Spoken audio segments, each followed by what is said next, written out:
Assalamualaikum warahmatullahi wabarakatuh. Salam sejahtera. Kita jumpa lagi dalam siaran langsung Garasi TV untuk 10 hari bulan Mac 2021. Minggu kedua kami bersiaran bagi bulan Mac, iaitu bulan yang ke-9 Garasi bersiaran, bermula pada 3 Julai 2020. Saya mengucapkan ribuan terima kasih pada anda semua kerana jasa baik dan sokongan anda sepanjang minggu lalu. Terutama itulah minggu yang kami penuh dengan siri bukan jualan, di mana pada 2 dan 3 hari bulan Mac kita menganjurkan 3 sesi untuk membantu IRM meraih dana. Alhamdulillah, IRM baru saja mengantar laporan bahawa 100 log yang diperolehi semuanya genuine. Berarti 100 orang telah membayar log tersebut bernilai RM10,000. Ya, syukur Alhamdulillah kerana anda semua menyumbang kepada pek makanan Ramadan yang dianjurkan oleh Islamic Relief Malaysia. Walaupun barangan yang ditawarkan bukanlah barangan yang bernilai seperti nilai wang anda, tetapi anda faham dan anda telah memberi komitmen bahawa barangan tersebut adalah kenang-kenangan. Nilainya adalah RM100 yang anda beli akan menjadi dana untuk mereka menyediakan pek makanan kepada rakyat Malaysia, pelarian Afghanistan, pelarian Rohingya, masyarakat miskin di Sudan, masyarakat miskin di Mali, masyarakat miskin di Niger, masyarakat miskin di Bangladesh dan masyarakat miskin di Somalia. Alhamdulillah, kerana saya sendiri tak menjangka tuan-tuan, kata tuan-tuan begitu komited apabila projek amal bersama dengan ARM dianjurkan, kerana saya tahu nilai barang tu kemungkinan akan membuatkan saudara rasa berbaloi atau tidak untuk dapatkan apron, buku dan juga selai t-shirt. Tapi saudara semua berbesar hati, saya berbesar hati kerana saudara semua memilih untuk tetap log, dan 100 orang ni syukur Alhamdulillah. Moga log anda Allah beri rahmat pada mereka yang share pada sesi itu juga Alhamdulillah. Moga dengan berkongsi syiar ke arah menyediakan makanan kepada umat Islam yang menghadapi krisis kebuluran domestik dan juga internasional pada Ramadan yang akan datang tak lama lagi, Allah perkirakan sebagai satu ibadah. Dan moga ibadah itulah yang akan kemudiannya memperhitungkan amal kita di padang mahsyar kelak. Saya juga mengucapkan terima kasih kepada anda yang menyokong stream Garasi 5, 6 dan 7 hari bulan di bawah tema stream 48 jam, stream buku 48 jam at Garasi. Berita baik yang saya terima bahawa Nuha Buku hari ini memaklumkan angka log selepas stream masih banyak. Dia menerima 25 log tambahan bagi beberapa jenis buku, terutama combo beli 2 free 1 tu. Ramai yang minta combo tu. Jadi Alhamdulillah juga saya jangka bahawa Nuha Buku dengan mungkin walaupun log pada hari terakhir kiraannya adalah 40,800, saya jangka boleh mencapai 5,000 kerana selain daripada Nuha Buku, ITBM, Institut Terjemahan Buku Malaysia juga mengatakan after log masih ramai lagi yang menghubungi mereka untuk buat log. Kerana Garasi boost semua video-video tersebut pada angka yang tinggi, kita boost hampir RM500 untuk semua video tu bagi membolehkan mereka yang tidak dapat mengikuti acara stream buku masih dapat mengikuti konten dan juga jualannya melalui sesi siaran ulangan. Saya ucapkan terima kasih kerana sesi pembukaan telah mencapai 32,000, iaitu meningkat begitu tinggi kerana ketika live, after live hanya 14,000. Malam ni dah capai 32, manakala sesi makyung daripada afterlife 8.7 ribu, hari ini telah mencapai 30 ribu. Manakala average bagi sesi-sesi yang lain kita mencapai 13 hingga 18 ribu tontonan. Saya ucap terima kasih banyak kerana 172 ribu tontonan bagi stream buku dalam 8 set siaran langsung adalah angka yang luar biasa. Terutama sekali kami stream perbukuan di segmen di mana orang menganggap kesemua follower Garasi adalah mereka yang berminat dengan jeans, fashion dan juga barangan dalam gundi. Itu sesi kita malam ini. Saya tunggu nombor daripada admin kerana malam ni seperti yang saya janjikan, kita telah berada dalam tempoh sambutan Isra' Mi'raj. Kita dah berada dalam tempoh Isra' Mi'raj kerana besok adalah sambutan Isra' Mi'raj, tetapi dalam kalender Islam kebiasaannya selepas maghrib kita telah meraihkan perayaannya. Jadi esok Isra' Mi'raj bersamaan dengan 27 Rejab, kita menyambut peristiwa yang paling penting dalam kalender Islam. Untuk pengetahuan saudara juga, kenapa Isra' Mi'raj penting untuk Garasi, kerana peristiwa Isra' Mi'raj lah yang menjadikan Al-Aqsa sebagai tempat ketiga paling suci di dalam Islam. Kami mengambil sempena tempoh sambutan Isra' Mi'raj malam ini tuan-tuan bukan untuk memperingati peristiwa Isra' Mi'raj, kerana itu untuk Ustaz yang cerita tuan-tuan. Sebagai streamer bandel, saya hanya akan menceritakan hal yang berkaitan dengan sejarah untuk menyambut Masjid Al-Aqsa, untuk menyambut Isra' Mi'raj. Kita mengenang destinasi yang terpenting dalam Isra' Mi'raj, di mana Nabi berisra' daripada Madinah ke Al-Aqsa sebelum bermikraj ke Sidratul Muntaha. Jadi saya tunggu angka sebelum kita mula dengan sejarah panjang bermula daripada 1897. Sejarah kita malam ini 1897, apabila sidang Basel dianjurkan. Kemudian 1901 apabila wakil daripada Yahudi Eropah gagal mempengaruhi Sultan Abdul Hamid kedua. Kita akan ada dalam peristiwa 1912 bagaimana Yahudi menggunakan orang Islam dalam kerajaan Osmaniyah untuk menjatuhkan kerajaan Osmaniyah bagi melemahkan pengaruh Osmaniyah di Palestin. Kita akan berada dalam sejarah 1917, resolusi Balfour, di mana pelobi-pelobi Yahudi di Eropah Timur berjaya mempengaruhi kerajaan British untuk menyokong resolusi pembentukan sebuah negara Yahudi di luar bumi Eropah. Walaupun pada awal resolusinya, negara yang dicadangkan menjadi bumi Israel adalah Zimbabwe, tetapi akhirnya dipindahkan dengan sasarannya adalah Palestin. Kemudian kita akan sampai kepada peristiwa tahun 1948, iaitu peristiwa 15 Mei, di mana 646,000 pendatang Yahudi berjaya menghalau keluar lebih 2 juta umat Islam Palestin dengan 800,000 orang merempat di Gaza, manakala 1.2 juta yang lain terpaksa berpeleseran ke negara-negara Arab di sekitar bumi Palestin. Selepas itu kita akan pergi kepada peristiwa perang 6 hari ataupun disebut sebagai Perang Arab Israel yang pertama pada tahun 1968. Perang yang menjadi insiden jatuhnya kawasan Baitul Maqdis, di mana disitulah bertempatnya Haram Asy-Syarif Al-Aqsa kepada Yahudi, yang menjadikan wilayah suci itu kini di bawah taklukan Yahudi. Kemudian kita akan pindah kepada tahun 1978, perjanjian Camp David, di mana ia melemahkan lagi penguasaan Islam dalam menentang Yahudi apabila Mesir dan juga Jordan memilih untuk menandatangani perjanjian damai dengan Israel, sekaligus melemahkan pengaruh Islam untuk terus menentang pendudukan Israel di Palestin. Haji Syekh, bila sampai angka kita akan mula tenang-tenang je, saya pun tak nak laju-laju malam ni, supaya kita dapat berkongsi sejarah yang dilupakan tuan-tuan. Saya fikir kata semua orang boleh menyebut saja tentang Palestin. Semua orang boleh menyebut perasaan dia terhadap Al-Aqsa. Tapi ia tak lebih pada ingatan tuan-tuan. Saya rasa perjuangan untuk mempertahankan Al-Aqsa telah sampai ke kemerosotan yang sangat-sangat maksimum dalam tempoh 3 dekad ini. Dalam tempoh 3 dekad ini, ramai orang Islam yang mula patah hati dan kemudian akhirnya ada yang menyalahkan Palestin, ada yang menganggap isu Palestin adalah isu yang tak berkesudahan. Ramai orang diabui dengan peristiwa bahawa Israel dan Palestin adalah krisis politik, dan tak ramai yang menganggap bahawa di belakang krisis politik Israel dan Palestin, pembabitan kita adalah mempertahankan Al-Aqsa Haram Asy-Syarif, yang menjadi sebahagian daripada perubatan utama yang menyebabkan, satu, Palestin enggan menandatangani perjanjian wujudnya sebuah bumi merdeka Palestin sejak pimpinan Yasir Arafat sampailah ke pimpinan Mahmud Abbas, selagi tuntutan utama Palestin adalah Baitul Maqdis sebagai ibu kota negara Palestin merdeka. Untuk makluman tuan-tuan, Palestin sudah pun layak untuk mendapat sebuah negara merdeka sekiranya mereka bersetuju melepaskan Baitul Maqdis. Tetapi 2 juta orang Palestin yang berada dalam bumi Palestin enggan menyerahkan Baitul Maqdis kepada Israel sekiranya itulah syarat Palestin memiliki bumi merdeka. Bagi Palestin, mereka okey untuk kehilangan Jaffa City yang kini telah menjadi Tel Aviv, tetapi orang Palestin tidak akan menyerahkan bumi Al-Aqsa kepada orang Yahudi sekiranya itulah syarat yang telah disarankan sejak zaman Jimmy Carter pada tahun 78 dan diulang-ulang lagi hinggalah ke zaman Trump sebelum penggal Trump berakhir pada 20 Januari yang lalu. Jadi untuk makluman saudara-saudara, malam ini kita akan kongsi dan saya akan menyentuh beberapa benda untuk saudara ambil alih, untuk ambil perhatian, terutama saudara mungkin lupa bahawa apa yang berlaku pada tahun 2018.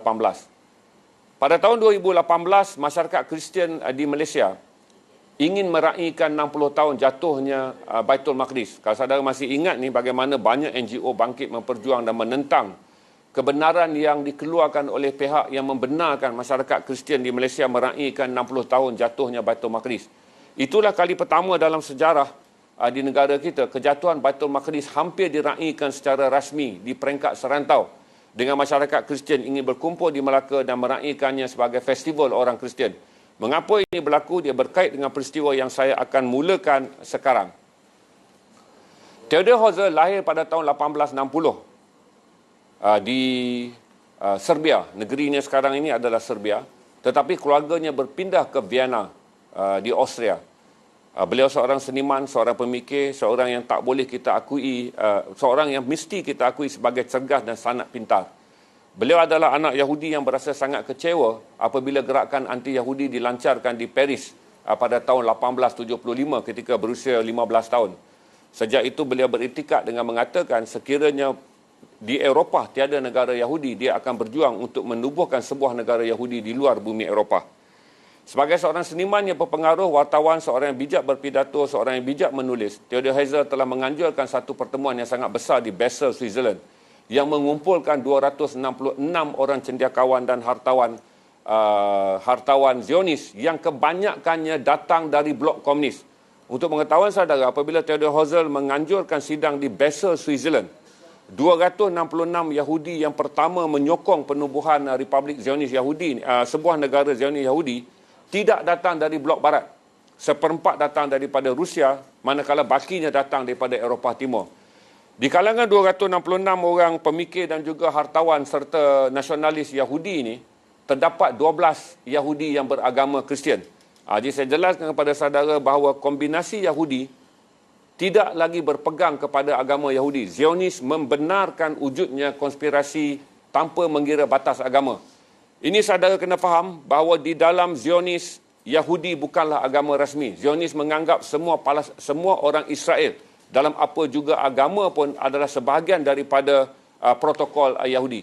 Sebab itulah dalam pembentukan negara Zion, daripada 266 wakil yang dikumpulkan pada tahun 1897 di Basel, Theodor Herzl ataupun Benjamin Theodor Herzl, pengasas ataupun dianggap bapa Zionis ni, menerima kehadiran 12 orang keturunan 12 orang Israel yang beragama Kristian.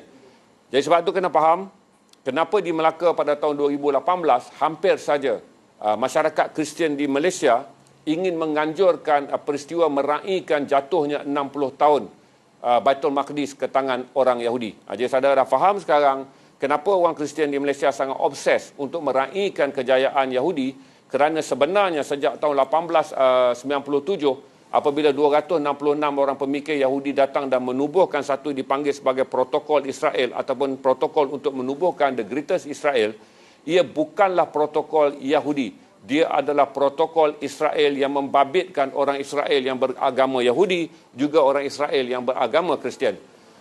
Selepas 1897, Theodor Herzl seorang yang sangat proaktif, tuan-tuan, mati muda. Dilahirkan pada tahun 1860 dan meninggal pada tahun 1904. Sebelum dia meninggal dan setelah dia berjaya mengumpulkan orang Yahudi pada tahun 1897, dia telah membuat satu sumpah. Dan sumpah itu benar-benar terjadi. Begini tuan-tuan, kata dia dalam sumpah ucapannya, kita akan mengambil masa 50 tahun untuk menubuhkan negara Yahudi. Itu sumpah dalam piagam di hadapan 266 orang wakil bangsa Yahudi yang datang daripada seluruh pelosok Rusia dan negara-negara Eropah Timur. Sebab tu nanti dia berkait dengan tahun 1947, iaitu genap 50 tahun. Okey, pada lepas saja dia berjaya mengumpulkan orang Yahudi, perkara yang pertama setelah beliau mendapat sokongan dana daripada hartawan-hartawan Yahudi yang berada di Eropah, terutama daripada negara blok Eropah Timur. Tuan-tuan, bila saya sebut Eropah Timur, berarti mereka ini datang daripada Poland, Republik Czech, Rusia. Mereka datang daripada blok Yugoslavia, yang sekarang ni adalah Slovenia, Serbia, segala macam Yahudi ni. Dan bukan pada peringkat awal penubuhan sidang Yahudi ni, tidak ada Yahudi yang datang daripada Amerika. Majoriti Yahudi yang datang adalah Yahudi yang berada daripada Rusia dan negara-negara blok timur yang menyokong Rusia. Pada 1867, setelah berjaya mengumpulkan wang, Theodor Herzl telah menghantar wakilnya untuk bertemu dengan Sultan Abdul Hamid yang kedua, iaitu Sultan yang ke-34. Dalam sejarah, itulah Sultan terakhir dalam Empire Osmaniyah. Pada 1901, ketika Osmaniyah mengalami dua masalah yang paling utama, iaitu hampir bankrupt kerana angkatan lautnya tidak mampu memiliki kapal. Dan yang kedua, Osmania tidak mampu membangunkan universiti kerana krisis kewangan yang sangat teruk. Maka Theodore Herzl telah menawarkan wang yang sangat tinggi untuk membeli sebidang tanah di Palestin untuk dijadikan pertempatan kaum Yahudi. Tetapi kata Sultan Abdul Hamid, walaupun aku ini adalah seorang pemerintah dan Palestin berada di bawah Empire Osmania, tetapi dia kata untuk mendapat apa saja mengenai Palestin haruslah dibayar dengan darah orang Islam. Sindirannya yang sangat kuat ini menyebabkan Theodore Herzl berasa sangat kecewa, dan setelah dia menghantar rundingan kali kedua, iaitu pada tahun 1902, untuk menawarkan pembelian sebuah ladang milik Sultan itu sendiri, dan Sultan Abdul Hamid menolak. Tidak juga ladangku akan kujualkan, seperti mana tidak akan kujual mana-mana inci bumi Palestin ke atas orang Yahudi. Jadi setelah 1902 dia gagal 2 kali, maka dia mengatur konspirasi dengan menyusup masuk beberapa orang Yahudi ke dalam kerajaan Osmania dan kemudian mendesak kerajaan Osmania untuk menjatuhkan Empire Osmania. Maka jatuhlah Sultan Abdul Hamid yang kedua dalam keadaan yang sangat sedih, tuan-tuan. Apabila fitnah telah berlanjutan, maka datanglah 8 orang ke dalam istana, 2 berdarah Yahudi dan 6 orang Muslim, yang masuk ke dalam istana mengatakan bahawa tuanku, kamu bukanlah lagi seorang pemilik Empire Osmania. Maka Sultan Abdul Hamid diberi peluang untuk melarikan diri. Maka beliau dan keluarga mereka dibuang dan dia pun lari dan sampailah ke Greece. Saya habis kat sini dulu kerana nanti kita akan cerita pula bagaimana pembunuhan ke atas Sultan ini. Selepas jatuh saja 1912, pada tahun 1915, Yahudi berjaya. Pertama kali saya kata tadi, setelah mengumpulkan wang daripada negara orang-orang kaya Yahudi di blok Timur, di mana blok yang concern kepada Rusia, akhirnya penyambung oleh apabila Theodore Herzl mati, lahir lagi seorang jenius Yahudi yang sangat besar dalam agenda propaganda dan juga melobi hak Yahudi. Dilahirkan dengan nama Benjamin, dengan nama Ben Gurion. Kalau saudara baca ada sebut Ben Guri, ejaannya adalah Ben Gurion. Saya baca sebagai Ben Gurion kerana di Palestin saya mendengar orang Palestin menyebutnya sebagai Ben Gurion. Tetapi di dalam dokumentari orang Inggeris menyebutnya sebagai Ben Guri. Ben Guri berusia 17 tahun pada hari kematian Theodore Herzl, dan dia mendengar ucapan Theodore Herzl bahawa perjuangan ini tak dapat dihentikan. Maka pada usia 17 tahun Ben Gurion mengambil alih dan dengan mengatakan bahawa aku akan meneruskan perjuangan hingga wujud negara Yahudi. Ben Gurion meneruskannya dan dia berjaya melobi kerajaan United Kingdom ataupun kerajaan British pada waktu itu untuk meluluskan resolusi Balfour. Resolusi Balfour adalah resolusi yang dipakati oleh orang Yahudi yang berpusat di Jerman dengan orang Yahudi berpusat di England, dan kemudian bermulalah lobi politik di dalam Parlimen England. Oleh kerana Menteri Luar pada waktu itu adalah seorang berdarah Yahudi, dia berjaya meyakinkan banyak ahli-ahli Parlimen United Kingdom untuk menyokong bahawa sebuah negara Yahudi perlu diwujudkan. Teori pada 1917 dan revolusi Balfour ini tidak laku hinggalah jatuhnya kerajaan Osmania dan kemudian berlakunya apa yang disebut sebagai Perang Dunia yang Kedua. Apabila meletus Perang Dunia yang Kedua pada tahun 1941 hingga 1945, orang-orang Yahudi membuat dakwaan bahawa 6 juta Yahudi telah dibunuh oleh Zionis.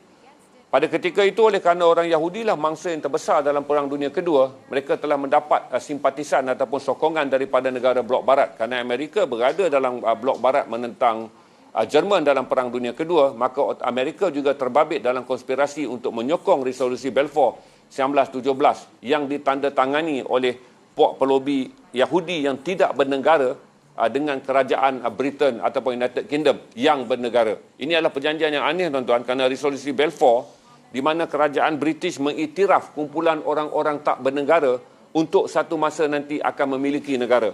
Walaupun kerajaan British pada mulanya mencadangkan penubuhannya adalah di Zimbabwe, tetapi orang-orang Yahudi menolak untuk memiliki sebuah negara di Afrika Timur, tetapi hendakkan bumi Palestin kerana mengatakan bahawa di situlah asal-usul nenek moyang mereka, berdasarkan tuntutan bahawa Haikal Sulaiman ataupun yang kita sebut Masjid Nabi Sulaiman sebagai haikal, kota suci, kerana Sulaiman adalah disebut sebagai sultan ataupun raja bagi kaum Yahudi.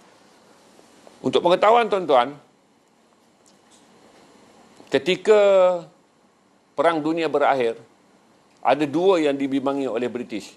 Pertama, setelah British tidak lagi mampu mengendalikan empire-nya, seperti mana British memerdekakan India pada tahun 47, memerdekakan Malaysia pada tahun 57, British tak mampu lagi mengendalikan empire-nya. Tetapi British tidak akan memerdekakan Palestin tanpa meletakkan proksinya, kerana saudara harus ingat pada pada waktu itu Barat sangat bimbang kebangkitan Islam di Eropah. Maka itu mereka berfikir bahawa perlu wujud sebuah negara penyokong Barat di bumi berdekatan dengan Empayar Osmania. Maka akhirnya secara perlahan-lahan dari jumlah 48,000 orang Yahudi yang berada di bumi Palestin pada tahun 40-an, dalam tempoh 4 tahun, ketika sebelum peristiwa pembakaran 500 perkampungan orang Islam dan sebelum penghalauan keluar 800,000 rakyat Palestin, secara senyap-senyap dalam tempoh 4 tahun, British telah menyeberangkan 600,000 orang Yahudi. Pada hari orang Yahudi mengangkat senjata yang dibekalkan oleh Britain dan menyerang 500 kampung halaman dan membunuh beribu-ribu orang Islam, menghalau 800,000 orang keluar daripada kampung halaman dan membunuh 30,000 masyarakat Palestin. Orang-orang Palestin waktu itu adalah 2 juta orang. Pada tahun 1947, tuan-tuan, apabila Yahudi masuk sebagai pendatang yang kononnya ingin beribadah di kuil suci Haikal, orang-orang Islam tak pernah terfikir bahawa 600,000 orang Yahudi ini sebenarnya sedang mengatur konspirasi berdasarkan perjanjian Balfour yang ditandatangani pada 1917. Berdiri pada 1917, bawa ke 1947, tempohnya 30 tahun. Bawa balik pada tahun Revolusi Balfour 1897, berarti genaplah sumpah yang dibuat oleh pengasas Zionis, iaitu Theodor Herzl, bahawa resolusi ini akan dilaksanakan dalam tempoh 50 tahun. Dalam tempoh 50 tahun, bangsa Yahudi akan memiliki negara. Pada satu subuh, pada 15 hari bulan Mei, maka 646,000 orang Yahudi yang mempunyai kawasan yang dibina dengan pagar dan dibekalkan senjata menyerang orang Palestin. Di situlah bermula jatuhnya Palestin yang disebut sebagai Hari An-Nakbah. Untuk pengetahuan saudara, siapakah tokoh di belakang kejayaan Palestin, kejayaan Yahudi menakluk bumi Palestin? Orangnya adalah Herod Templar. Yang kerana kejayaannya di Palestin lah, Herod Templar dibawa ke Malaysia untuk menangani darurat komunis.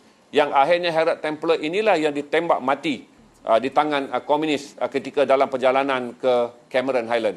Itu tokohnya. Kuburnya dicerah, tuan-tuan. Saya tak mau sebut kat mana, tuan-tuan cari pergi kencing ke apa pula. Tak ada. Herod Templar adalah mentor ataupun mindset ataupun kita dipanggil sebagai pemimpin perang yang mengatur agenda, membekalkan senjata, menyusun strategi kepada orang Israel supaya orang Israel dapat merampas bumi Palestin dan mengisytiharkan sebuah negara Israel pada 15 hari bulan Mei yang dipanggil sebagai Hari An-Nakbah ataupun Hari Malapetaka. Tuan-tuan dan puan, tak cukup di situ. Apabila Israel, ramai ada orang view? 461, saya rasa tak ada soalan ya. Nanti soalan kita ambil kemudian, nanti takut sekat jalan saya lupa. Saya nak jelaskan pada saudara. Balik kepada Baitul Maqdis, settle lah bab Tel Aviv. Baitul Maqdis ni, tuan-tuan, Rasulullah berisra selepas 12 tahun menjadi Rasul. Isra daripada Mekah ke Masjidil Aqsa. Tahunnya adalah 622 Masihi. Maka daripada situ Rasulullah bermikraj ke Sidratul Muntaha. Isra daripada Mekah ke Masjidil Aqsa dan bermikraj daripada Masjidil Aqsa ke Sidratul Muntaha. Perkataan langit ketujuh ni orang marah, tuan-tuan. Jangan sebut langit ketujuh sebab kata orang tak disebut. Sebenarnya Sidratul Muntaha je. Sejak itulah, tuan-tuan, apabila Rasulullah pulang dan menceritakan kepada sahabat-sahabatnya yang rapat, dan antara yang mendengarnya adalah Saidina Abu Bakar dan Umar Al-Khattab. Rasulullah wafat selepas 13 tahun. 622, Rasulullah wafat tahun 637. Berarti 13 tahun selepas menerima wahyu solat dan selepas Isra Mi'raj, maka Rasulullah wafat. Pada tahun 632, 10 tahun selepas menerima wahyu. Apabila Rasulullah wafat, tuan-tuan, Saidina Abu Bakar memerintah tetapi dia tidak berjaya menakluk Baitul Maqdis. Kecuali oleh kerana hayat pemerintahannya juga pendek, Saidina Abu Bakar wafat, kemudian naiklah Umar bin Al-Khattab.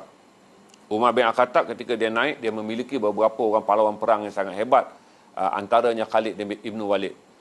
Pada tahun 637, orang Islam berjaya menakluk Baitul Maqdis. Berarti itulah kali pertama yang Rasulullah sebut, Rasulullah impikan untuk menjadi sebahagian bumi Islam, ditakluk selepas 15 tahun Rasulullah wafat. Jadi pada tahun 637 Islam berjaya menakluk Masjidil Aqsa dan akhirnya menjadikan dia kota Islam. Uniknya, lebihnya karamah Saidina Umar Al-Khattab, tuan-tuan, penaklukan itu tidak menumpahkan darah. Apabila tentera Islam sampai, orang-orang Kristian yang menguasai kota Baitul Maqdis dan kota lama, tempat masjid tempat yang berlakunya peristiwa Isra' Mi'raj, mereka menyerah. Maka itu Saidina Umar bin Al-Khattab berkata, aku haramkan 3 benda. Antara yang paling penting adalah merobohkan masjid, yang kedua membunuh wanita dan kanak-kanak, dan ketiga tidak memusnah dan merosakkan kuil sinok orang Yahudi dan juga gereja orang Kristian. Sebab itulah tuan-tuan, dalam sejarah penjajahan Islam, hanya kawasan Masjidil Aqsa saja gereja-gereja utama tidak ditukar menjadi masjid. Ini berbeza apabila Islam menakluk Damsyik, berbeza ketika Islam menakluk Turki, dan berbeza ketika Islam menakluk bumi Eropah. Di situ saja, kerana 3 agama samawi ini, maka kata Saidina Umar bin Al-Khattab, tak boleh ditakluk masjid dan juga tak boleh musnahkan sinok, dan sinok adalah rumah ibadat bagi orang Yahudi, dan tak boleh dimusnahkan gereja. Maka itu 2 gereja besar, iaitu gereja tempat lahirnya Nabi Isa di Baitul Laham dan gereja tempat Isa disalib kekal sampai hari ini. Manakala sinok orang Yahudi yang berhampiran dengan the Wailing Wall tu, tuan-tuan, tempat mereka Wailing Wall tu, sinok kecil tu dikekalkan hingga hari ini. Tuan-tuan dan puan-puan, selepas ditakluk, Islam memerintah dengan jangka yang sangat panjang. Hinggalah kita kalah perang pada 1089. Apabila kalah perang dengan tentera salib, Islam kalah. Tetapi hanya 88 tahun saja orang-orang Kristian berjaya menduduki kawasan Masjidil Aqsa, hinggalah pada tahun 1087 lahir. Daripada kalah 1099, 1187 lahirlah seorang panglima perang yang bertubuh kecil tetapi sangat hebat, iaitu Salahuddin Al-Ayyubi. Salahuddin Al-Ayyubi berjaya menakluk kembali bumi itu kepada menjadi milik orang Islam pada 1187. Hinggalah akhirnya pada tahun 1948 kita kehilangan pada 1968 kita kehilangan Baitul Maqdis. Itu sejarah untuk kita ingat, tuan-tuan.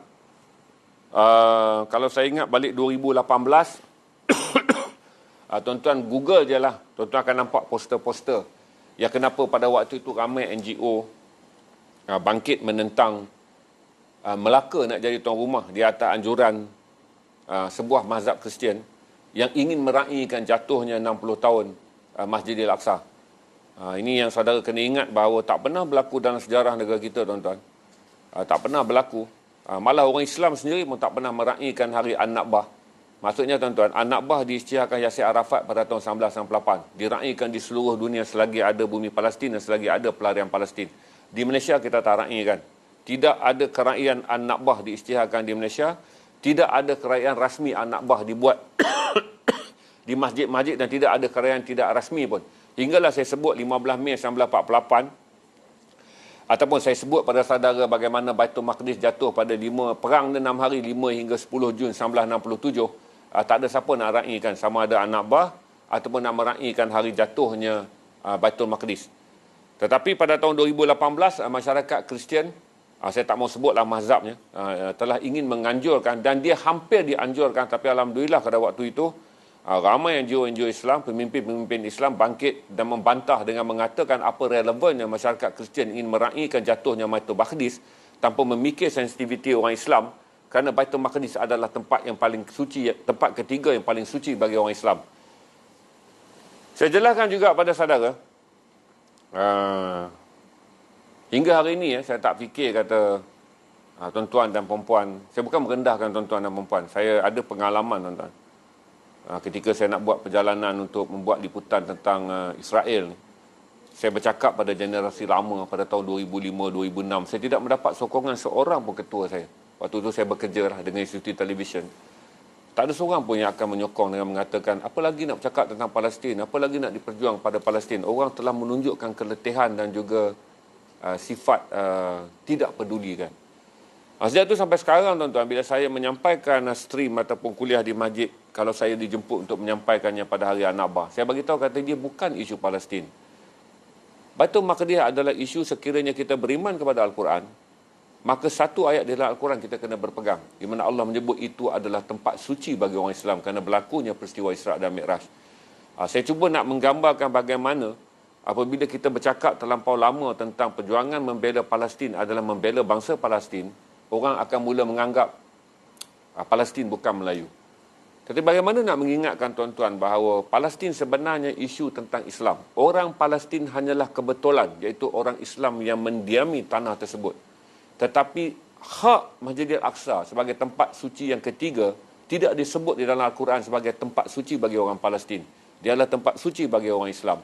Sebab itulah Garasi melancarkan kempen tahun 2021 dengan kempen Al-Aqsa, di mana saudara tengok saya pakai t-shirt ni. Saya akan naikkan t-shirt ni besok. Saudara jangan tanya, jangan kata aku nak meniaga barang agama aja. Jangan berburuk sangka tuan-tuan. Daripada aku jual t-shirt tentang punk dan band rock, lebih baik saya jual tuan-tuan jangan ingat kata nak meniaga menunggang agama pula.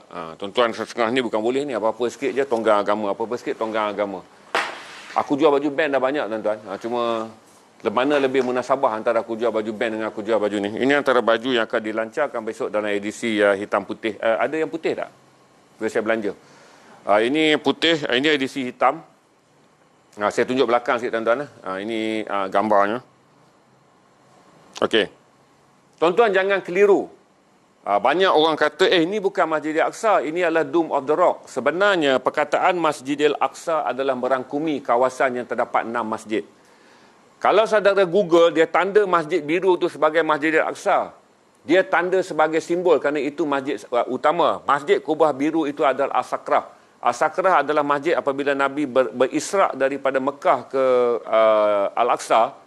Dia turun dari sayap malaikat di situ. Maka ditanda oleh Saidina Umar. Bila Saidina Umar sampai, dia ni kasyaf. Dia dengar cerita Nabi, dia ingat cerita Nabi, maka dia tanda tempat tu sebagai As-Sakrah. Kemudian dia berjalan dengan 7 nafas. Dia sampai dan dia berdiri di tempat di bawah. Di bawah masjid ni tuan-tuan, tak ada apa pun. 3/4 adalah batu gunung. Yang di mana di situlah Nabi duduk dan kemudian bermikraj bersama dengan Burak dan juga Jibril naik ke Sidratul Muntaha. Ini Kubah Dome of the Rock. Jadi tak timbul bila kita sebut Masjid Al-Aqsa adalah merujuk kepada Masjid Kubah Biru. Tidak. Dalamnya ada 6 masjid. Al-Sansabil, ada Masjid Burak, ada Masjid Malik bin Marwan, ada Dome of the Rock, ada Masjid Kubah Biru, dan ada sebuah lagi masjid, saya tak ingat lah, 6 masjid kat situ. Okey, jadi ini adalah edisi putihnya. Yang besok kita akan jual sebagai 2 edisi yang berbeza. Ini mengenangkan dia adalah sebagai kiblat yang pertama. Kerana apabila turunnya perintah solat apabila Nabi bermikraj, apabila Nabi bermikraj ke Sidratul Muntaha, orang Islam turun dan sempat 17 bulan bersolat dengan berkiblatkan kepada Masjid Al-Aqsa. Hinggalah turunnya wahyu 17 bulan selepas ibadah solat diamanahkan kepada orang Islam.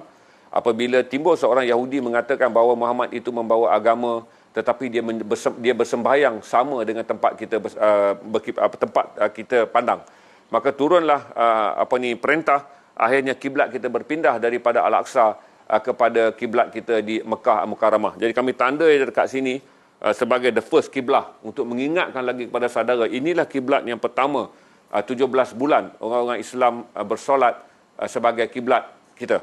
So itu yang kami akan turunkan besok kepada saudara. Kalau ada soalan saya ambil lah 1, 2. Ada soalan tak? Esok kita akan naikkan 2 set adalah RM180. Sebahagian adalah milik Garasi, sebahagian kami akan bagi pada RM. Untuk makluman tuan-tuan, kami masih lagi berfikir sekarang adalah bagaimana nak menambahkan pack Ramadan. Berarti dengan menggunakan semangat Al-Aqsa, kami telah menyediakan 4,000 untuk pack makanan berdasarkan rally yang lepas Garasi bagi. Kami harap ada sedikit ruang keuntungan daripada baju ni untuk kami tambahkan lagi pack makanan, kerana Palestin adalah antara negara penerima pack bantuan makanan Ramadan. Jadi kami tak hantar kepada Yayasan Al-Aqsa tuan-tuan, kerana Yayasan Al-Aqsa sangat kaya kerana dia telah pun ditaja secara rasmi oleh kerajaan Jordan. Ini bumbung-bumbung emas ni tuan-tuan bagi mereka. Cuma kita ambil semangat ini untuk menyalurkan kepada orang Palestin di Gaza, wilayah yang paling miskin, yang paling teruk, yang paling terancam sekali adalah Gaza. Jadi tuan-tuan jangan pendekkan kita punya pandangan. Tak semesti kita nak salin emas. Yang ni Kubah ni emas betul tuan-tuan. Ini emas tulen ni yang dibangunkan oleh King Hussein dulu waktu dia menjadi Raja Jordan. Syukur Alhamdulillah sampai sekarang anak dia King Abdullah juga committed. Beberapa hari lepas pun King Abdullah bercakap lagi dengan kerajaan Israel mengenai kebimbangan dia terhadap isu-isu yang berkaitan dengan Masjid Al-Aqsa. So ini baju yang akan naik besok petang. Saudara mula masuk log petang esok sebab bajunya banyak, 200 set kami jual dalam bentuk pack 2 lai. Malam barulah kita akan menurunkan barangan garasi. Saya promote kejap lagi selepas habis Q&A. Ada apa Q&A lagi tak? 500 orang duduk tuition diam je.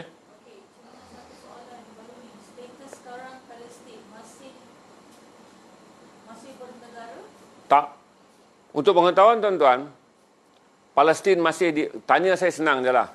Bermuka-muka macam bernegara. Tapi mana ada negara tuan-tuan? Tuan-tuan nak masuk border dia, tuan-tuan kena berurusan dengan Israel. Setiap inci tanah yang dimapkan sebagai Palestin tu, kesemuanya dikendalikan oleh Yahudi. Berarti, kalau saya nak masuk ke Gaza melalui Rafah, Mesir, yang akan jaga di pintu immigration adalah Israel. Kalau saya nak masuk ke Baitul Maqdis melalui Jambatan King Abdul Aziz daripada Jordan, sebab itu je 2 sempadan yang ada. Yang akan meluluskan pasport saya untuk ke Palestin adalah orang Israel. Kalau saya 2 kali saya pergi sana tuan-tuan, 2 kali saya pergi ke sana, semua permohonan saya diproses oleh Tel Aviv. Hinggalah sampai dekat gate tu, bila saya bagi tahu saya nak masuk ke Palestin, saya kena tengking dengan immigration, there are no such thing Palestine. This is Israel. Berarti macam tu tuan-tuan. Bila saya nak masuk saja bersolat di Masjid Al-Aqsa, untuk masuk bersolat tu saya kena berhenti kerana polis Israel tahan saya. Dan kemudian dia nak pastikan saya Islam, dia terpaksa panggil lah seorang yang bertugas di dalam masjid. Dan setelah saya mengucap syahadah, saya baca Al-Fatihah, barulah orang itu mengatakan sahih, dia seorang Muslim, barulah saya dibenarkan masuk. Jadi tidak ada satu pun kawasan yang dikendalikan oleh orang Palestin. Jadi apa ada negaranya tuan-tuan? Walaupun kita kata ada kerajaan Palestin, tetapi kerajaan itu boleh dianggap adalah kerajaan yang tidak boleh memerintah negaranya sendiri. Kerana negaranya diperintah oleh orang Yahudi. Jahatnya tuan-tuan, Pertubuhan Bangsa-Bangsa Bersatu dengan lobi Amerika dan lobi Sekutu Barat tidak menulis perkataan Israel dijajah. Satu-satu klausa yang sangat pelik yang diguna pakai, dia disebutkan wilayah yang diduduki. Sangat mereka hormat orang Yahudi ni melobi tuan-tuan. Piagam Pertubuhan Bangsa Bersatu boleh berubah. Satu-satu dalam sejarah dunia yang tidak mengguna kata penaklukan adalah dalam isu Israel ke atas Palestin. Terminologi yang digunakan sebagai wilayah yang diduduki. Jadi saya anggap tak ada negara. Ada bendera, tak ada negara. Kerana sumber ekonomi mereka hanya boleh mengutip cukai di kawasan-kawasan tertentu saja. Tetapi 80% cukai yang dibayar oleh rakyat Palestin telah diambil alih oleh kerajaan Israel. Itu saja. Kalau ada map kita boleh share. Tapi saya tak ada map rasanya bagaimana bumi itu mengecut.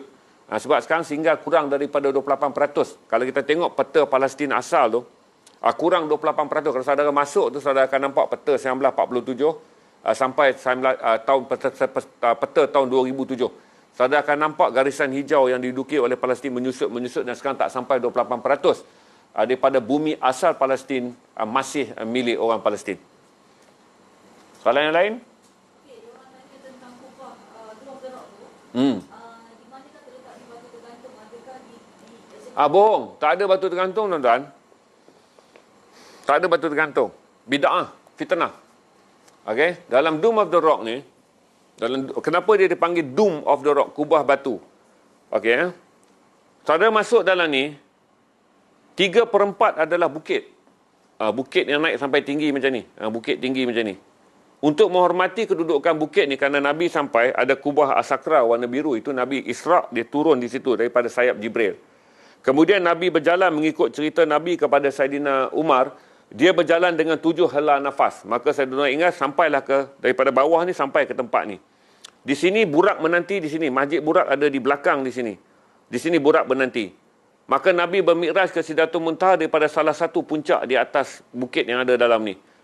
Ada orang menandakan menara, saya sempat masukkan tangan. Tetapi mazhab Syafi'i dan Ahli Sunnah wal Jamaah mengatakan itu adalah bid'ah. Kerana tidak ada tanda yang tepat di atas bukit ni di mana Nabi berdiri sebelum dia bermikraj ke Sidratul Muntaha. Tetapi ada beberapa pihak telah menandakan satu menara, dikatanya di situlah kita boleh masuk letak tangan dan melafazkan niat.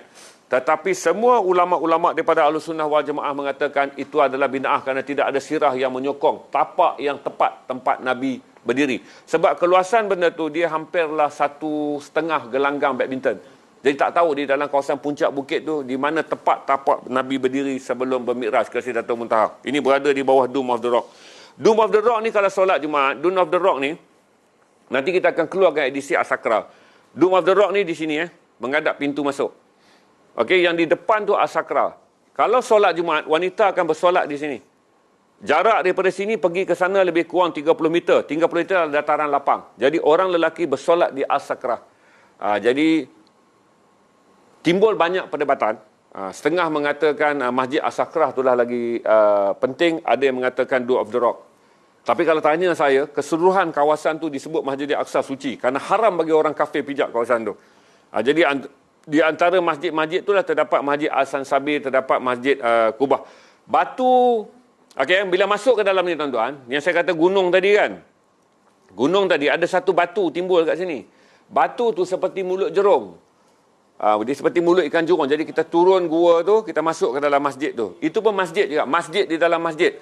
Kerana Nabi sebelum bermikraj ke Sidratul Muntaha, dia bersolat mengimamkan nabi-nabi yang lain.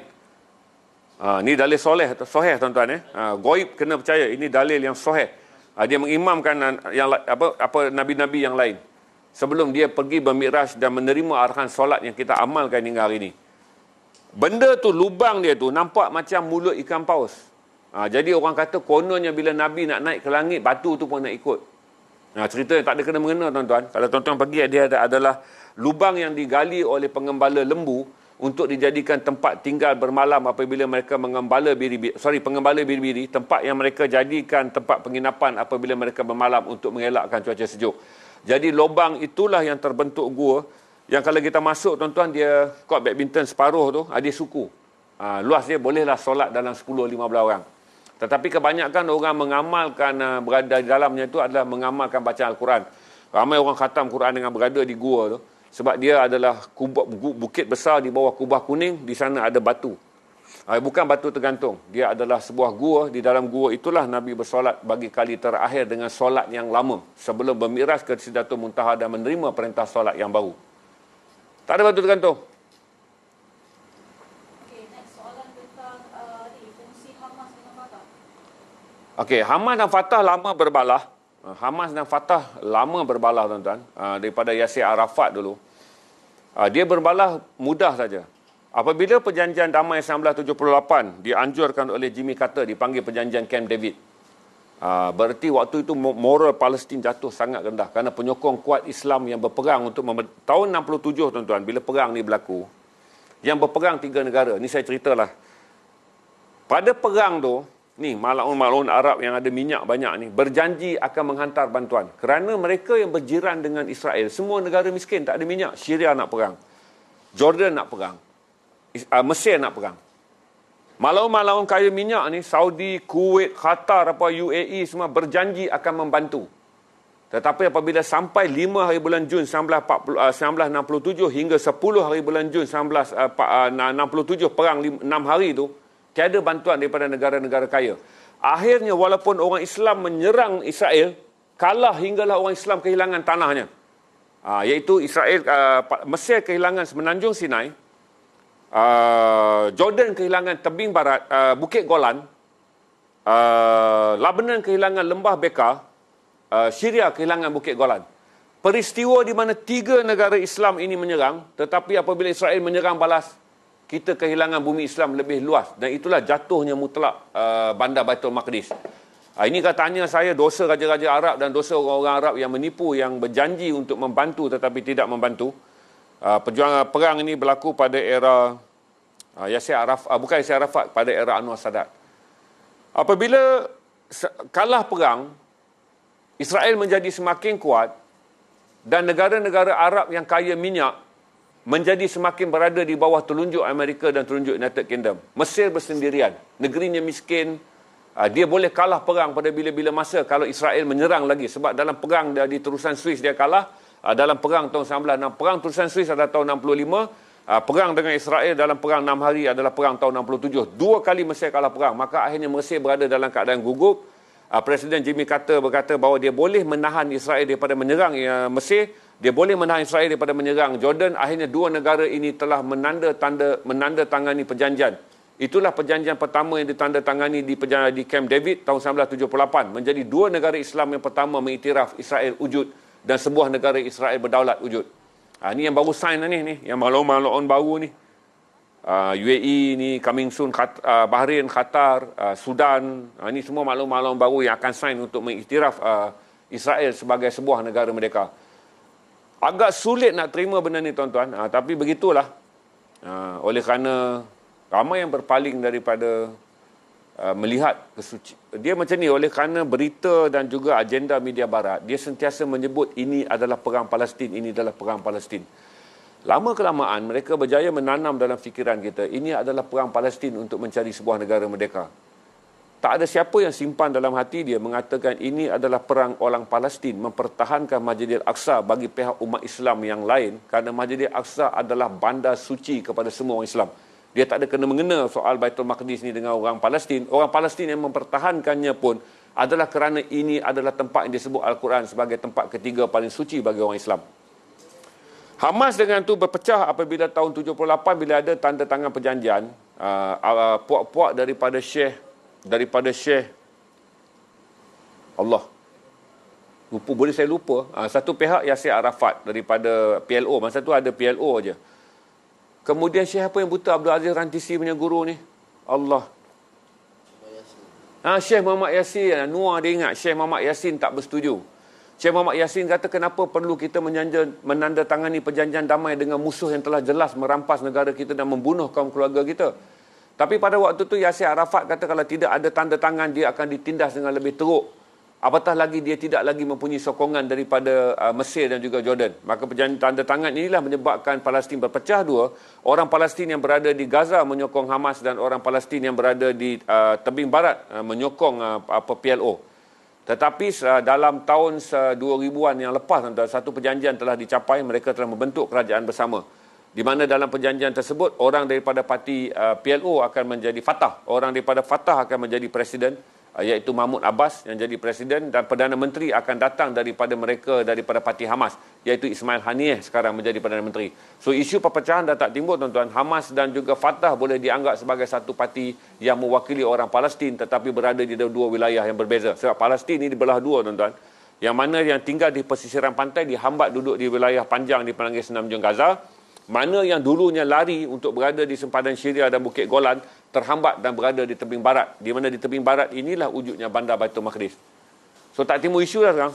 Mereka bersama tuan-tuan sejak lama dah. Kerajaan yang agak stabil tu. Tak ada macam Malaysia tu tebuk-tebuk akta hari-hari berkelahi tu. Kerajaan ni kekal stabil dah begitu lama. Di mana Mahmud Abbas sebagai presiden dan juga Ismail Haniyeh sebagai Perdana Menteri. Okey?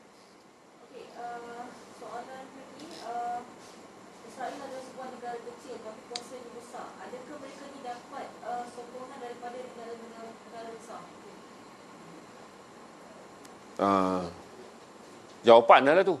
Bukan soalan tu. Israel ada sebuah negara kecil tapi mereka sangat berkuasa. Apakah mereka mendapat sokongan? Tentulah, sebab di belakang Israel kan Amerika.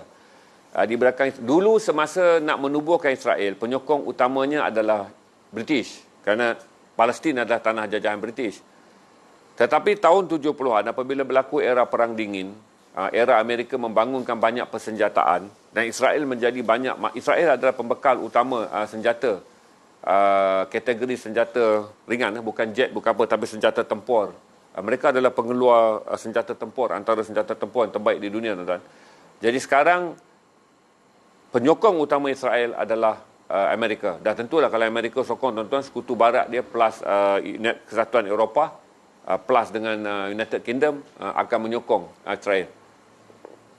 Jawapan tu soalannya tu memang dia sangat berpengaruh, tuan-tuan. Okey? Saya ada soalan.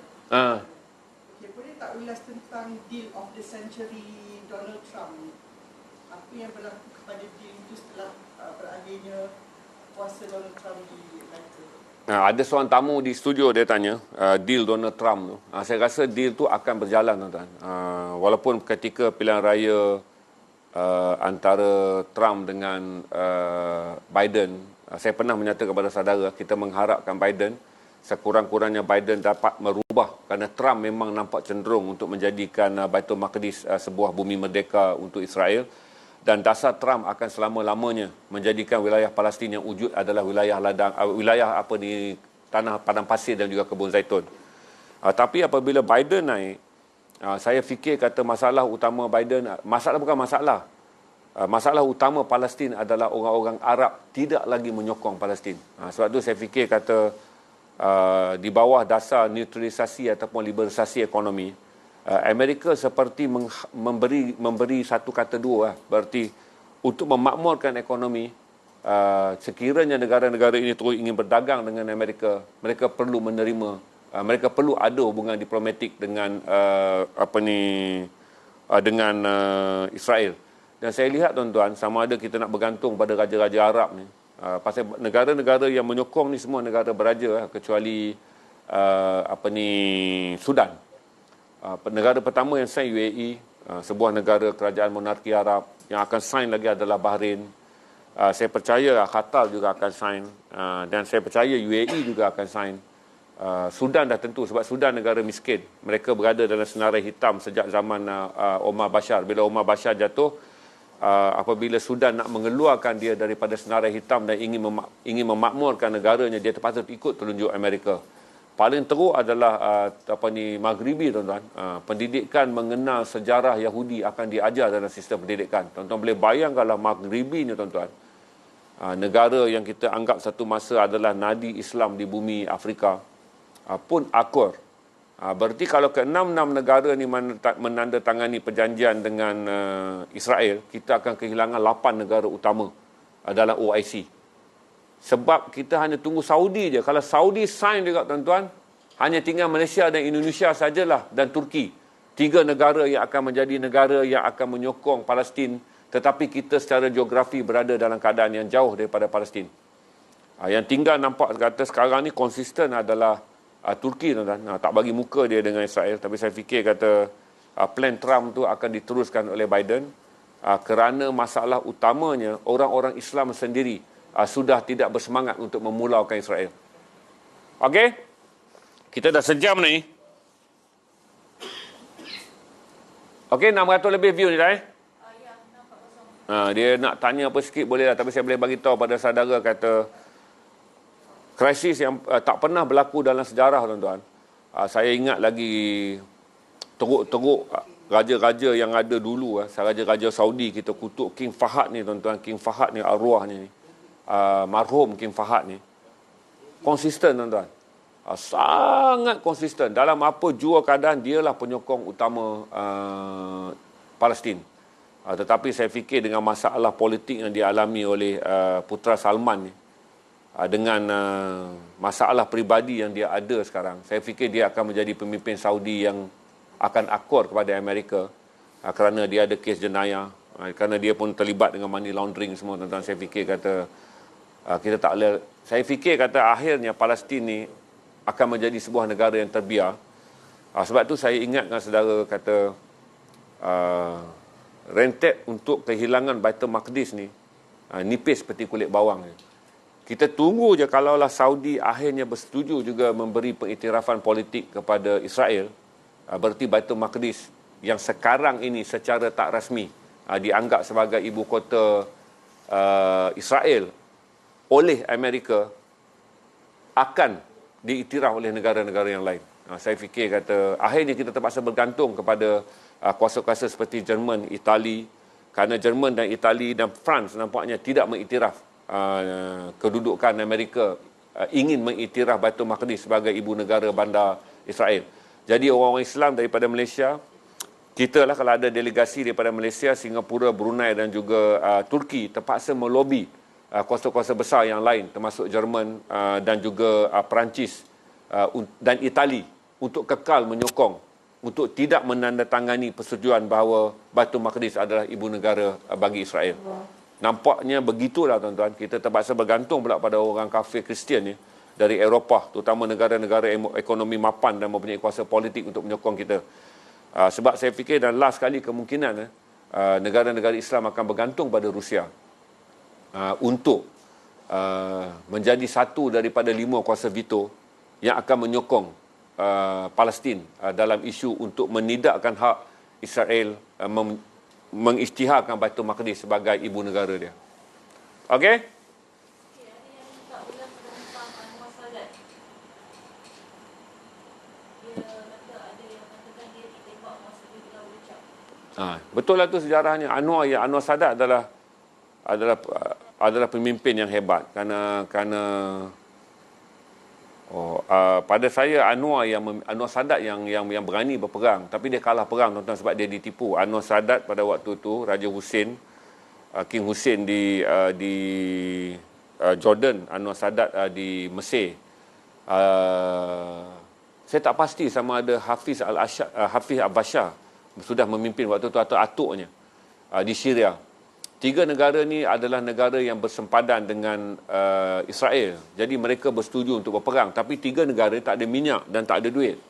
Tetapi ketika semua negara-negara Arab yang kaya kata nak perang ni, tapi apabila perang bermula pada 5 hari bulan Jun hingga 10 hari bulan Jun tahun 1967, mereka tidak dibantu. Ini yang saya respect lah, kerana Anwar Sadat menempatkan 100,000 tau angkatan tentera dia di Semenanjung Sinai, tapi tak boleh menang perang kerana waktu itu ketenteraan Mesir walaupun mempunyai angkatan darat yang kuat tapi tidak mempunyai fasilitator angkatan udara. Dah kalah perang Yom Kippur atau perang 6 hari ni adalah kerana tentera udara yang dikuasai oleh Israel lebih kuat, kerana Israel waktu itu mendapat banyak jet-jet yang dibekalkan oleh Amerika, jet yang dibekalkan oleh United Kingdom. Dan salah satu sebab kalah perang tu teruk adalah kerana tentera daripada negara Islam, Jordan, Syria dan juga tentera Mesir masih lagi dipanggil artileri, tentera yang berasaskan pergerakan di darat tetapi tidak mempunyai aset yang cukup dari segi penerbangan udara. Jadi banyaknya kalah kerana Israel berjaya merentas masuk dan melancarkan pengeboman besar-besaran, dan akhirnya menyebabkan semua konvoi yang berada di kawasan sempadan di 3 negara kalah. Itu je. Hormat Yasir Arafat ni. Yasir Arafat kan Anwar Sadat tanya ni? Anwar Sadat. Saya hormat Anwar Sadat ni. Memang sangat saya hormat lah. Seorang yang mati dibunuh dalam pembarisan. Saya percaya itu adalah politik setempat, kerana Anwar Sadat memimpin lama dan waktu tu dia dilihat pro Amerika, kerana Anwar Sadat selepas kalah perang, oleh kerana Mesir telah jatuh terjerumus ke kancah kemiskinan yang sangat teruk pada tahun-tahun sebelum dia ditembak mati, dia tak ada pilihan. Dia cuba menjadikan Mesir negara pro Amerika, dan kumpulan ultra nasionalis menganggap itu adalah pengkhianatan pada Islam. Jadi dia ditembak mati dalam satu pembarisan. Saya fikir kata pada waktu itu orang tak dapat menerima hakikat Mesir menjadi negara sekutu Israel. Okey tuan-tuan, saya ingat habis kat situ je. Okey, soalan terakhir. Diorang minta pendapat yang personal opinion tentang perjuangan Israel terhadap Palestin. Akan berakhir atau bagaimana? Tak. Saya bagi tahu pada saudara, na'udzubillah kita minta. Tapi seorang yang memerhati secara fakta, saya boleh bagi tahu pada saudara bahawa Masjid Al-Aqsa akan dapat kepada Israel dalam tempoh 3 ke 5 tahun. Itu yang paling saya nampak. Sebab saya dah tengok perkembangan daripada tahun 90-an hinggalah tahun 2020. Tidak pernah ada wilayah Israel, Palestin menjadi semakin besar. Yang ada adalah wilayah Palestin yang menjadi semakin kecil. Saya percaya apabila 6 negara utama Islam ni, tolak Sudan lah tuan-tuan. 5 negara ni apabila UAE, Bahrain, kalaulah UAE, Bahrain, Tunisia menandatangani perjanjian ni, dan kemudian diikuti oleh Qatar, dan kalau Saudi sign tuan-tuan, berarti kita boleh angkat tangan dengan mengatakan umat Islam daripada 5 negara kaya minyak ni yang mempunyai kuasa yang paling besar untuk bernegosiasi menentang pengambil alihan Masjid Al-Aqsa, mereka akan tolak tuan-tuan. Orang seperti King Salman yang bermasalah, yang tak ada jiwa Islam, raja-raja Qatar, raja-raja UAE yang hidup dengan berak pun atas toilet emas tuan-tuan, apa dia boleh fikir tentang agama? Tak mungkin lah tuan-tuan. Saya percaya bahawa akan berlaku jihad yang besar yang dipanggil intifadah yang ketiga, kerana dia angka 7 tuan-tuan, iaitu 87, 97, dan saya percaya 2027 adalah intifadah yang besar, dan kita akan melihat the last blood of Palestinian, darah terakhir orang Palestin akan tumpah apabila Israel mahu mengambil Baitul Maqdis sebagai wilayah Israel. Sebab hari-hari tuan-tuan, mana ada makin Mekah di Malaysia pun tuan-tuan. Bila saya stream macam ni pun kita dapat 600 lebih. Kita stream macam ni 600 lebih. Saya buat cerita bomo 2.2 ribu orang nak tengok cerita bomo masuk telur. Itu pun menggambarkan bagaimana kemuncupan kesedaran kita apabila kita bercakap tentang Baitul Maqdis. Ramai orang menganggap kata cukuplah pergi haji di Mekah, balik singgah Madinah. Lepas tu yang ketiga pergi mana? Pergi shopping di Istanbul. Tak ada siapa nak ingat bahawa Nabi kata sebaik-baik tempat untuk kamu ziarah selepas menunaikan haji adalah Masjid Al-Aqsa. Ramai orang menganggap yang sebaik-baik tempat kamu pergi adalah Istanbul. Jadi isketan bola tuan-tuan.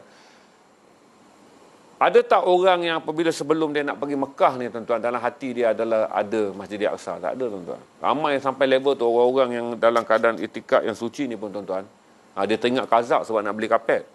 Dia teringat dia teringat Istanbul sebab beli selfie. Tak ada siapa ingat tuan-tuan. Batu Maqdis makin hari makin lupa.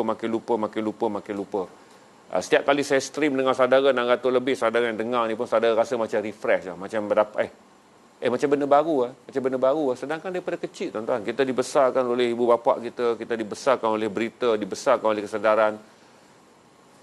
Yahudi ingin mengambil tanah suci orang Islam. Yahudi ingin mengambil tanah suci orang Islam. Yahudi ingin mengambil tanah suci orang Islam.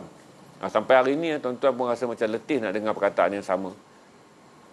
Itulah, tapi saya fikir kata kalau tengok pada keadaan sekarang tuan-tuan, saya terkejut apabila raja-raja Arab yang kaya minyak, dan saya terkejut Tunisia boleh menjadikan silibus dalam pendidikan untuk rakyat Tunisia belajar menghormati kewujudan bangsa Yahudi dalam sistem pendidikan. Tak pernah berlaku tu di Maghribi. Maaf. Ini semua daripada negara-negara yang beraja tuan-tuan, negara-negara monarki. Saya fikir kata yang terakhir mereka boleh bergantung pada Turki, Malaysia dan Indonesia dan Brunei. Ini 4 negara yang konsisten. Dan kita tak nampak sangat dicucuk hidung. Saya percaya. Tapi apa yang boleh kita buat? Kita berada jauh. Okey, itu jawapan saya secara peribadi. Okey. Terima kasih pada semua 600 orang lebih yang berada dalam sesi sharing untuk Al-Aqsa. Besok adalah hari Isra Mi'raj. Kita dah sepatut meraihkan selepas maghrib tuan-tuan. Saudara doakanlah bagaimana mulianya Allah jadikan Masjid Al-Aqsa, kerana disitulah Nabi singgah Isra, dan disitulah tempat yang dipilih untuk bermi'raj ke Sidratul Muntaha. Boleh sajalah Nabi daripada Mekah turun naik aja bermi'raj, tapi kenapa dipilih harus dulu berisra ke Masjid Al-Aqsa? Kerana dia akan menjadi ada 3 tempat suci bagi orang Islam. Itu aja. Terima kasih semua.